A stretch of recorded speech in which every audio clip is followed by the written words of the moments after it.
Good morning friends, అందరు ఎలా ఉన్నారు? ఇక ఇప్పుడే జంగల్ వాక్ ఆల్మోస్ట్ అయిపోవచ్చింది. మీకు తెలుసు, నేను గోతెన్బర్గ్ స్వీడన్లో ఉన్నాను. చాలా విషయాలు ఈ 1 మంత్లో 1 మంత్ ప్లస్ అయిపోయింది నేను వచ్చి. చాలా విషయాలు నేర్చుకున్నా ఇక్కడ. మరి మనం ఎక్కడ వెళ్ళినా కూడా కొత్త కొత్త పాఠాలు నేర్చుకోవాలి కదా, నేను చెప్తానే ఉంటాను. సో ఇక్కడ కూడా చాలా పాఠాలు నేర్చుకున్నాను. ఒకరోజు మొత్తం మీతో షేర్ చేస్తాను. ఇక్కడ ఇండివిజువాలిటీ ఎక్కువ, లైక్ డిపెండెన్స్ అన్నది వాళ్ళు ఒప్పుకోరు. ప్రతి వ్యక్తి కూడా చిన్నప్పటి నుంచి నేర్పిస్తారు. ఇక్కడ నేను 80 ఏళ్ళు 90 ఏళ్ళ వ్యక్తుల్ని చూశాను. వీల్ చైర్లో ఉంటారు వాళ్ళు, కానీ వాళ్ళ పనులు వాళ్ళు చేసుకుంటూ ఉన్నారు. అంటే ఒకరి మీద డిపెండ్ కావడానికి ఇష్టపడ్డారు అనమాట. అది ఎలా వచ్చింది యాటిట్యూడ్ అంటే, చిన్నప్పటి నుంచి వాళ్ళకి అట్లా తర్ఫీదు ఇస్తారనమాట. ఓకే, ఆ తర్వాత 18 ఇయర్స్ దాటిన తర్వాత మోస్ట్లీ 90%, 10% వదిలేసేయండి, వాళ్ళు ఏదో ఒక పని చేసుకొని వాళ్ళ పాకెట్ మనీ సంపాదించుకుంటూ ఉంటారు. అంటే అమ్మ నాయన మీద డిపెండ్ అవ్వడం అట్లేం ఉండదు, చదువుతూ ఉంటారు కూడా. ఇంకొక విషయం నేను గమనించింది, ఎక్కువ నేను చూసింది ట్యూస్డేస్ అండ్ ఫ్రైడేస్, మంగళవారం శుక్రవారము ఈ కాలేజ్ పిల్లలు వస్తుంటారు కాలనీస్లో. అది వాళ్ళకి అసైన్మెంట్ అంట.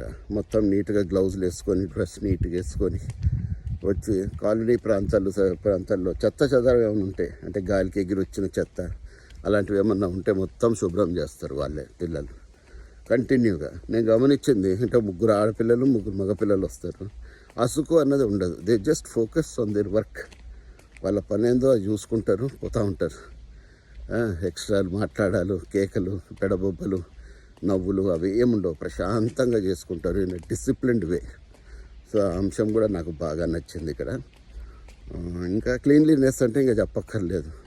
They consider it as their social responsibility. చెత్త చెదారం వెయ్యరు. ఇక్కడ పార్టీ కల్చర్ ఉంది, చేసుకుంటారు, గొడవలు లేకుండా నీట్గా చేసుకుంటారు. తిన్న పదార్థాలు ఏమన్నా కూడా కింద పడేయడం అంటూ ఉండదు. అన్నీ ఒక కవర్లు వేసేసుకొని నీట్గా, అక్కడ డస్ట్బిన్స్ ఉంటాయి, ఎక్కడ పడితే అక్కడ డస్ట్బిన్స్లో పడేస్తారనమాట, డిస్కార్డ్ చేసేస్తారు. సో చెత్త అన్నది ఉంచారు, వాళ్ళకి నచ్చదు అట్లా చెత్త అన్నది ఉంచడం. అది దేశద్రోహం కిందకి వాళ్ళు లెక్కేస్తారు, అంత సీరియస్గా తీసుకుంటారు అనమాట. ఎవరు? ప్రజలు. ఓకే, సో క్లీన్లీనెస్, గ్రాస్ కటింగ్లు ఇవన్నీ కూడా రెగ్యులర్గా నడుస్తూనే ఉంటాయి. చెట్లకు ఎక్కువ ప్రాధాన్యత ఇస్తారు. గమనించినారు? అడవుల్ని వాళ్ళు కొట్టరు, అస్సలు కొట్టరు. ఎక్కడున్నా కూడా. మా రెసిడెన్షియల్ కాలనీ వెనకనే ఉంది అడవి, కానీ కొట్టరు అస్సలు. చెట్లని బాగా జాగ్రత్తగా కాపాడుకుంటారు. వాటిని కాపాడుకుంటే మనం హ్యాపీగా ఉంటాం, అవి మనల్ని కాపాడుకుంటాయి అన్నది వాళ్ళ యొక్క మెయిన్ ఉద్దేశం. సో ఇన్ని అంశాలు ఉన్నాయి ఇక్కడ చెప్పాలంటే, షేర్ చేయాలంటే. చూసారా, ఎక్కడ చూసినా కూడా గ్రీనరీ. సో ఆ ప్రకారంగా మనం కూడా కొన్ని పాఠాలు నేర్చుకోవాలి. Let us stick to certain principles in life. మన దేశంలో కూడా చాలా భవిష్యత్తు ఉంది మన యూత్కి. యూత్ మీద ఆధారపడి ఉంటుంది ఏ దేశ భవిత అయినా సరే. So let us feel responsible for everything. Okay, ప్రకృతి మనం కాపాడితే ప్రకృతి మనల్ని కాపాడుకుంటుంది. సో ఆ నినాదంతో అందరం ముందుకు వెళ్దాము. So I want to share so many things. కాకపోతే వాకింగ్ దగ్గర 5 కిలోమీటర్లు నడిచండి, ఏమి తెలియదు అసలు.